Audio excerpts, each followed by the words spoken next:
Estamos de volta com mais um Diálogo Espírita da ADE Paraná, Associação de Divulgadores do Espiritismo do Paraná. Na série sobre reencarnação, vamos analisar hoje a criminalidade e, por consequência, os criminosos. O que a doutrina espírita tem a dizer a respeito? O que pode ser explicado e quais as soluções para esse tipo de problema? Em O Espiritismo Responde, nós veremos a opção pela homossexualidade e o respeito ao livre-arbítrio. E também porque os simpatizantes da doutrina espírita muitas vezes permanecem com as suas práticas e a frequência aos templos e seus cultos antigos. E depois, na sequência, nós temos as razões dos fatos e ainda a nossa frase da semana. Começa agora mais um Diálogo Espírita.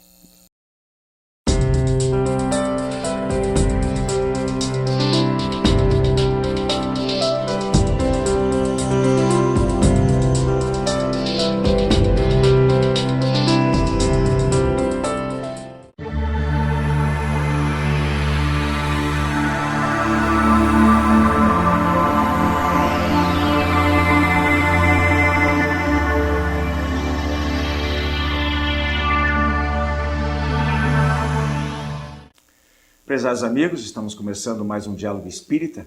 Nosso tema livre de hoje, nós vamos falar sobre a reencarnação e a criminalidade, que assola não só o nosso país, mas o mundo inteiro de uma maneira exacerbada. Estou comigo aqui o Gilberto Luiz Tomasi e a Rose Heidmann, mais uma vez, prazer em revê-los. Prazer é nosso. Coloco para vocês inicialmente o seguinte: de onde vem essa onda de violência que assola o Brasil, Rose? Para mim, bom, com certeza nós não sabemos, mas nós temos informações da doutrina espírita de que nós estaríamos numa fase de transição do planeta. Nós vivemos alguns milênios no mundo inferior, no mundo chamado de expiação e provas, em que a maioria dos espíritos reencarnados vem de hábitos primitivos, do amor a si mesmo, que é o egoísmo e que exacerba a violência excessiva, e de pouco amor ao próximo. Isso leva ao quê? A pessoa a buscar o seu bem, o seu prazer, aquilo que ela quer a qualquer preço, faz a criminalidade crescer, porque não há respeito ao direito do outro. Esses espíritos estariam reencarnando porque o planeta, em massa, talvez, porque o planeta está para progredir para uma fase em que o bem vai predominar. Não vai ser uma fase de um mundo superior ainda, mas seria um mundo de regeneração. É o que os espíritos nos dizem. Quando a maioria da humanidade começa a acordar e reagir contra a criminalidade, ou uma boa parte dela, é sinal que as coisas estão mudando. Então me parece lógica e racional, não é? Esse ensinamento espírita. Ok. Gilberto, afinal de contas, mas quem são esses espíritos? Por que a diferença entre o restante da população e por que eles agem assim? Olá, Rose, Wilson, prezados amigos. Bom, pegando o gancho da Rose, são espíritos altamente inferiores, né? Aqueles espíritos que ainda vivem assim de uma forma até primitiva. Então já vem na essência do espírito esse pendor à criminalidade. E agem assim em função talvez dessa necessidade de aprendizado e não consegue. Então, a função deles, nesse momento, seria realmente de regeneração, vamos usar esse termo. É uma oportunidade que eles estão tendo, mas não conseguem conviver com isso. Ainda está muito claro no espírito essa necessidade de praticar o bem. E até porque, também, nós estamos vivendo um momento, como dizem os espíritos, que às vezes é necessário o mal para que se possa fazer o bem posteriormente. Acreditamos que seja mais ou menos em função disso. A necessidade do excesso do mal. Porque justamente o que eu queria te perguntar é o seguinte: tudo bem, mas isso sempre teve, esses espíritos sempre houveram, nós também fomos assim um dia, né? Mas a grande questão é o que assusta as pessoas é justamente o aumento, o grande número. Onde é que estavam esses espíritos? Por que eles estão vindo agora só? Bom, repito, foi dito há pouco, talvez estejam tendo uma última oportunidade de crescimento, um pouco de evolução. Como estamos passando por esse processo de transformação da Terra, a espiritualidade fala, olha, vamos te dar uma última chance. Entre a sabedoria divina, a bondade divina, olha, querem ter mais uma chance? Vocês terão. Então vão e reencarnem. E logicamente que assusta, mas é necessário para a evolução do espírito, não tem outra forma. Sabe o que me ocorre também? Nós nunca tivemos, como nessa época, os meios de comunicação, né, tão abrangentes. Hoje em dia a notícia chega aos nossos lares em questão de minutos depois do fato ocorrido. E do que o noticiário vive normalmente? Do fato que chama atenção. Que dá do audiência. Fato que dá audiência, bem isso, bem colocado. E muitas vezes a pessoa de bem que está lá trabalhando, chegando no horário, saindo no horário, cuidando da família, fazendo comida, comprando as coisas para casa, não é notícia. O criminoso chama a nossa atenção, infelizmente. Então nós temos também uma divulgação grande dos fatos criminosos que acontecem. Talvez eles existam de todas as épocas, embora pareça, né, que estejam se acentuando. E até fatos. com certo sensacionalismo, né? Que a mídia explora bem isso aí. A propósito... Que nós alimentamos, né? Porque somos nós que assistimos. Nós consumimos a notícia, né?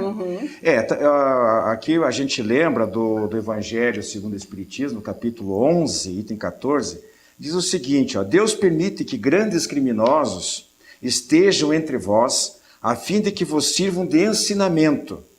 Quando os homens cumprirem as leis de Deus, não haverá mais necessidade desses ensinamentos. E todos os espíritos impuros e revoltados serão dispersados nos mundos inferiores de acordo com as suas tendências.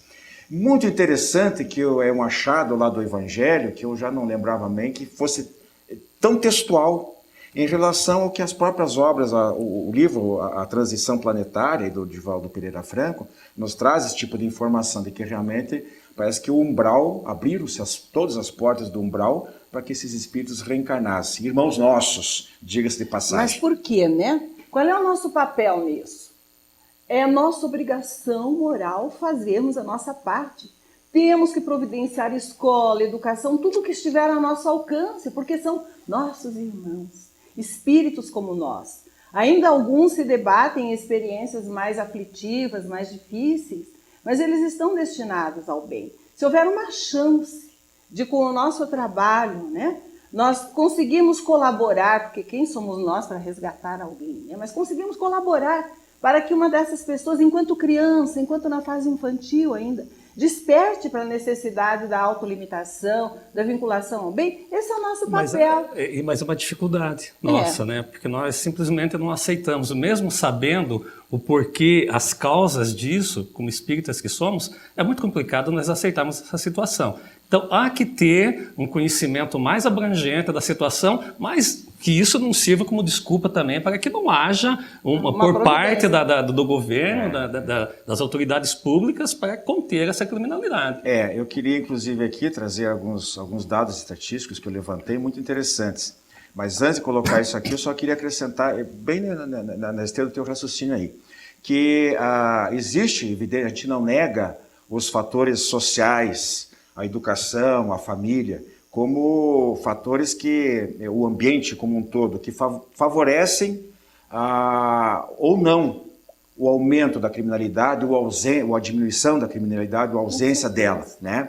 Então, o que prevalece é a força do espírito, a índole que ele já traz nesse processo reencarnatório, que é o nosso tema aqui. É importante a gente ter essa visão de que essas coisas, como tantas as outras, a chave da explicação está na reencarnação. Esses espíritos, eles não vieram, Deus não fez eles maldosos, ruins, homicidas. Eles trazem isso naqueles atavismos reencarnatórios de outras oportunidades. Mas não estão condenados a errar de novo. Não Se tiverem suporte, podem se levar. Não, e todos eles, como Jesus dizia, todas as ovelhas terão que ser salvas, né? Agora, o que eu gostaria de colocar aqui é o seguinte, pode haver algumas distorções nas metodologias, na correlação, no cruzamento de informações, de inclusão de suicídios, de tentativas as tentativas de homicídios, mas de um modo geral o que aconteceu foi o seguinte, em homicídio em 2012 foram 466 mil no mundo. 466 mil pessoas, quase meio milhão de pessoas que perderam a vida por homicídio no mundo. Num ranking de 122 países em 2012, o Brasil, aí que é o problema. Aí que é a nossa preocupação. Foi o 11º em 122. embora tenha se estabilizado em 2009, 2010 e voltou a crescer nos 2011, 2012, para 28,9 homicídios para cada 100 mil habitantes. É muito alto. É muito alto, Gilberto, porque se você comparar com... Nós estamos mais ou menos no nível de, sabe de que países? Burundi, Quênia, Guiné, República Dominicana, Quirguistão, México, por aí. Países miseráveis. O Japão tem exatamente. O Japão tem 0,4. 0,4. Nós temos 28,9. Né? Itália, Espanha, França, Alemanha em torno de 1. Então nós temos 28 vezes mais do que esses países aí, certo? Estados Unidos, Argentina, 5,7. E a Índia, eu estava comentando com o Gilberto em off aqui, que tem problemas graves, é um país emergente agora, faz parte do BRICS, aquela coisa toda, com diferenças sociais gritantes também, vítima de muitas catástrofes naturais e provocadas por negligência, uma série de coisas, mas ele tem um índice menor que o Brasil. Sabe Mas aí entra, pode falar. Mas aí entra, querendo ou não, que nós estamos agora num momento propício, que são as eleições presidenciais e para o legislativo e tal, a questão social. Porque, logicamente, nós já comentamos aqui que não podemos culpar o meio por tudo que acontece, que é uma coisa do espírito. Mas você citou o Japão. Mas há uma diferença quando você tem as suas questões sociais bem melhores resolvidas, é uma condição a maior para o espírito se adequar a isso e não pegar esse meio onde as coisas acontecem ao Deus dará e ninguém resolve o problema. Eu te pergunto para vocês dois o seguinte, ó. Sinal que ninguém está condenado. Exato. A nossa ação é que está faltando. Está faltando a ação. Por isso temos que cobrar sim do poder público. Então no Japão reencarna espírito melhor do que no Brasil? Imagina. Os mesmos espíritos, não né? tem.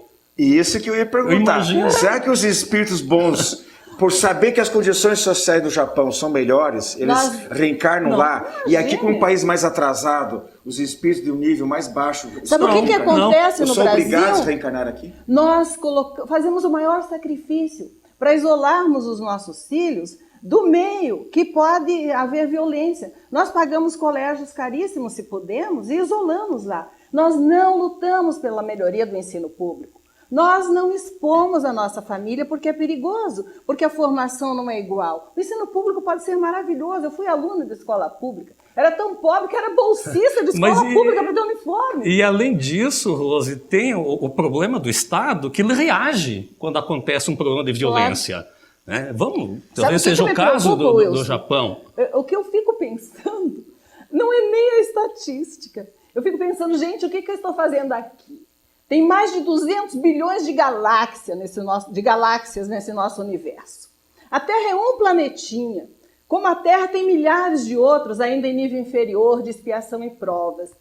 Todos eles, num nível moral mais ou menos semelhante, devem estar enfrentando as mesmas circunstâncias, porque os espíritos, Deus é justo, devem ser criados iguais, com as mesmas oportunidades. A questão é, o que eu estou fazendo no planeta inferior ainda? Eu estou afinizada com ele. As minhas tendências ainda não me levaram acima dele. E eu tenho um papel a desempenhar, que é na educação, que é no auxílio, na partilha. Agora eu pergunto para vocês, como espíritos, né, para esses espíritos, qual é as consequências para eles? Os que cometem crimes graves, qual é a consequência para eles? São as piores possíveis, porque estão tendo essas oportunidades de melhorar. Saem daqui e voltam para o umbral de onde vieram? Não tem nem dúvida. Ou talvez para outros planetas piores. Outros, mas no mesmo nível, né, de evolução do nosso, ou talvez até piores.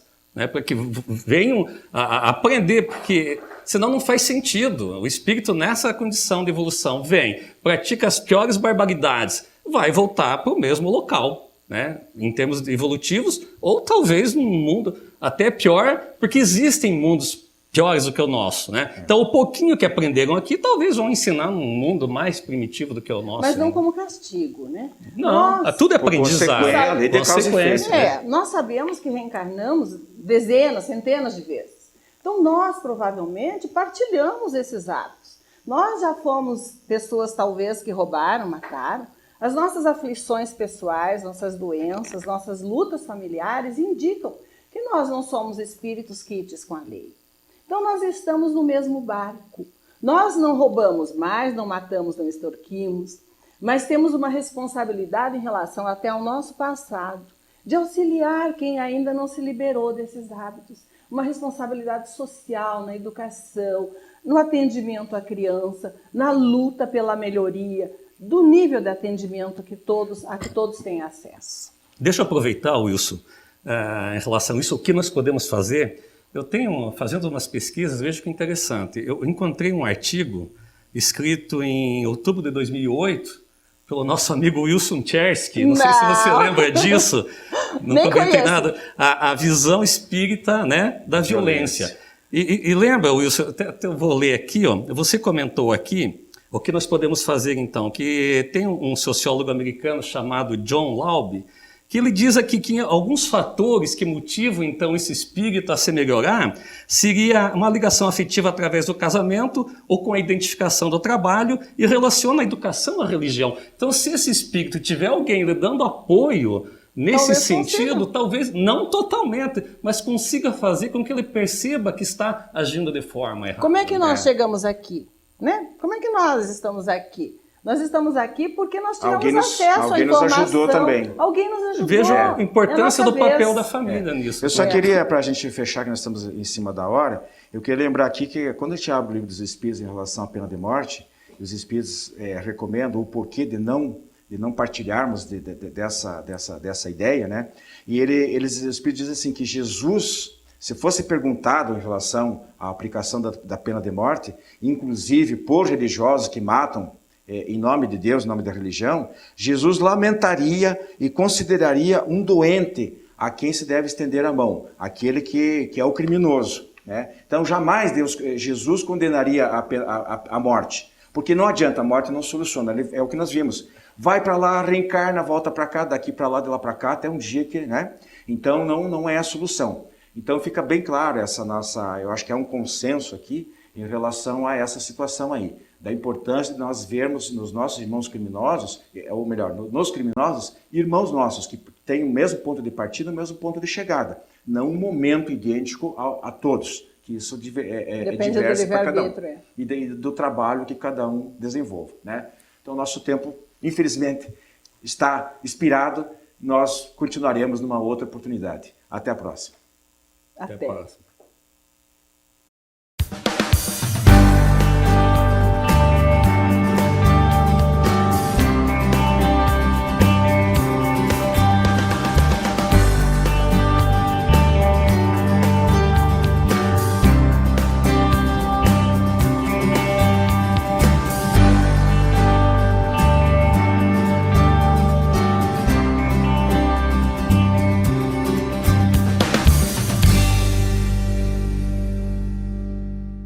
Revista Ser Espírita, o Espiritismo sintonizado ao século XXI.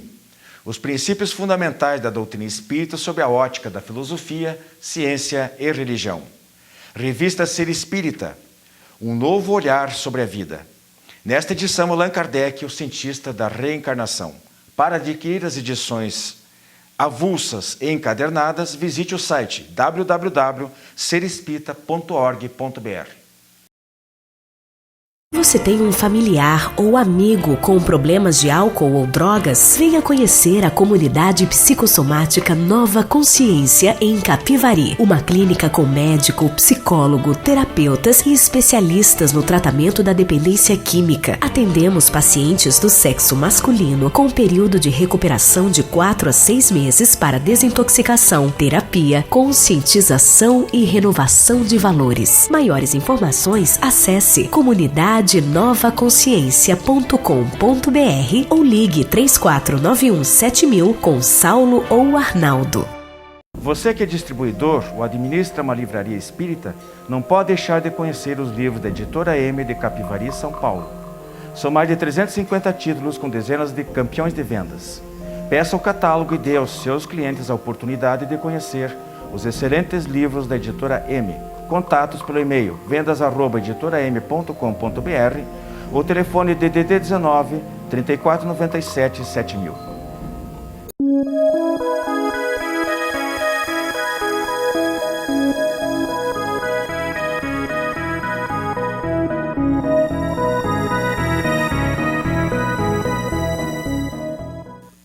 Olá, amigos. No nosso quadro Espiritismo Responde, Nós temos uma pergunta aqui que ainda é, de certa forma, difícil de ser tratada em algumas casas espíritas, no movimento espírita de forma geral, que tem relação à homossexualidade.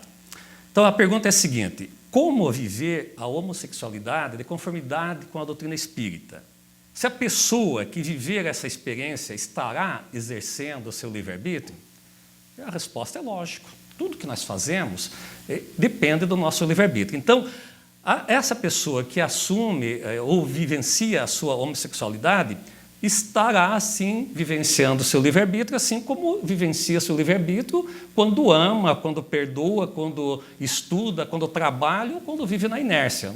Uma coisa que ela quer fazer. Então, todos nós somos imperfeitos e nós necessitamos, nesse sentido, então, de muito auxílio em todos os aspectos da nossa vida, daquelas pessoas que estão à nossa volta. Com relação ao homossexual ou à homossexualidade, o homossexual também é alguém que faz parte desse convívio. Ele tem um problema e tenta resolvê-lo, fazer de conta que não o tem. É um problema dele, porque muitas vezes a pessoa que vive a homossexualidade, em função do comportamento da sociedade, não deixa que a mesma perceba. Então, ele estará exercendo o seu livre-arbítrio, sim. O problema é a mitificação do problema, que só serve para exacerbar ainda mais o problema da homossexualidade, que colocam, então, os homossexuais como vítimas e não como criaturas que podem ser auxiliadas se assim o desejarem. É claro que essas pessoas que vivenciam uma homossexualidade se sentem felizes e querem vivenciar as suas experiências da carne, em relação ao sexo, e isso deve ser respeitado. Esse é um ponto-chave. Nós não temos o direito de criticar quem quer que seja homossexual ou não. Até porque, repetindo, é o livre-arbítrio dessas pessoas que faz com que eles queiram vivenciar isso. Nós não vamos nem entrar no aspecto aqui, na visão da doutrina espírita, porque são homossexuais. Agora, quando se compreende os objetivos essenciais do espírito, que é imortal, né, então jamais poderá se afirmar que é um comportamento normal. Não. Esse procedimento vai trazer consequências, sim, para a vida futura do espírito. E Jesus, pegando como exemplo, então, viveu entre adúlteros, cobradores de impostos, homens de má índole, e nenhum deles, nenhuma situação, Jesus condenou os erros e a ignorância de quem assim o vivenciava. Jesus dizia apenas: sede perfeitos e não continueis no erro. Lembrando aqui o episódio da mulher adúltera: vá e não pequeis mais. Meus amigos, a segunda pergunta que nós tínhamos, infelizmente, em função do tempo, não dará para ser respondida, fica para o próximo programa. Muito obrigado a todos, até mais.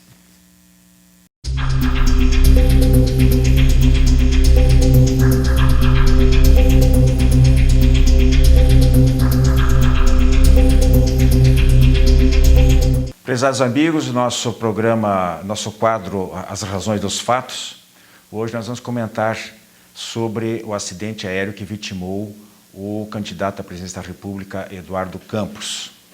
Nós, há 2 programas atrás, nós analisamos o acidente daquele avião que foi abatido na Ucrânia no mês de julho, foi abatido por um míssil, onde pereceram cerca de 300 pessoas. Muito bem, e existe uma diferença grande entre esses 2 casos. Lá, o que aconteceu foi um erro grotesco ou um crime hediondo, premeditado, né? E este aqui, embora as causas ainda não estejam totalmente esclarecidas, e pode haver uma conjunção de causas, como, aliás, normalmente acontece, mas a gente percebe, assim, para falar de uma maneira bem clara, bem objetiva, que parece que havia alguma coisa sob a influência do destino, que alguma coisa estava efetivamente programada para acontecer nas circunstâncias que aconteceram. Não só pelo fato de ter ocorrido 3 dias após o aniversário do Eduardo Campos, por ter sido na mesma data de desencarnação do avô dele, de quem ele foi herdeiro político. Ele começou a carreira através do estímulo, do incentivo do avô Miguel Arraes, né? Mas também até o incidente, 2 meses antes, aproximadamente, em que o avião apresentou uma pane, que eles saíram de carro, o carro estava sem combustível, pegaram muita chuva. Vejam que o cenário aparentemente se repete no dia fatídico, digamos assim. Né? Não que essas 7 pessoas que pereceram agora sejam mais importantes do que aquelas quase 300 que foram vitimadas no outro acidente. Mas quanto maior o número de pessoas envolvidas, mais difícil fica para nós admitirmos de que estivesse programado de todas elas desencarnarem naquela ocasião. Até por uma questão de logística, como diz o nosso companheiro de doutrina espírita, o escritor Richard Simonetti. Reunir um grande número de pessoas envolveria um grande trabalho de espiritualidade para culminar com aquele incidente. Então, fazer com que todas aquelas pessoas estivessem no mesmo horário, no mesmo lugar, no mesmo momento. Com 7 pessoas, a coisa é mais simples. Mas, essas 7 pessoas, nós não podemos negar o fato da importância ao lembrarmos que estamos falando de um indivíduo que está se propondo a assumir o comando de uma nação de 200 milhões de pessoas. Os destinos do país estão em jogo.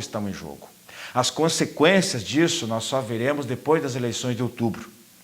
Vai ficar mais claro na nossa mente quais as reais consequências. E eu coloco aqui logo que não estou dizendo que o Eduardo Campos tinha que morrer porque ele ia ser ruim para o país. Não, talvez pelo contrário. Talvez a desencarnação dele, supostamente prematura, tenha sido uma necessidade. Talvez até uma coisa que ele tenha assumido de modo sacrificial, quase missionário, para a doutrina. Não estou querendo ser aqui messiânico, usar essa palavra missionário, mas é o que acontece. Repito, estamos falando do destino de um país de 200 milhões de habitantes. Então, são situações bem claras, bem diferentes. Né? A gente pergunta aqui, quem seria beneficiado com a desencarnação dele? Nós já temos alguns levantamentos aí. No momento que eu estou falando, há algumas pesquisas, já houve debates pela televisão, e nós estamos vendo uma mudança significativa no tabuleiro político do país. Então, isso significa dizer que realmente as coisas não aconteceram por acaso. Não estamos afirmando sequer que essas 7 pessoas fizeram, como alguns apressadinhos gostam de colocar, fizeram alguma maldade, cometeram algum crime em uma vida passada, juntos, e que agora tinham que resgatar. Talvez sim. Talvez não. Talvez parte deles. Pilotos teriam que ter alguém para pilotar a aeronave. Estavam no exercício da sua profissão como qualquer outra. Os outros 5 envolvidos no mesmo projeto, a campanha política do Eduardo Campos. Correto? Então, o que nós temos aí é que pode até essas pessoas terem se reunido, participado de algum projeto na encarnação passada e não tenham concluído. E agora a melhor maneira de equacionar o problema seja do jeito que tivemos, do jeito que a coisa se desencadeou. Repito, então, que nós estamos falando aqui apenas a título de hipóteses, de possibilidades, porque cada caso é um caso, seja de acidente aéreo, de naufrágio, de uma bala perdida. Não podemos criar máximas, dizer definitivamente que as causas tenham sido essas ou aquelas. Então, fica para o nosso raciocínio, a nossa pesquisa, essa situação. Vamos ver as consequências para o país de tudo o que está acontecendo. Acreditamos sinceramente que havia, nesse caso específico, havia sim uma programação para as coisas ocorrerem como ocorreram e como estão ocorrendo agora. Uma mudança muito drástica para o futuro do país. Tomara que seja para melhor. Meus amigos, lembrando que no nosso próximo programa nós temos uma entrevista especial com Maria Helena Marcon, da Federação Espírita do Paraná, no programa Entrevistas. Então, até lá.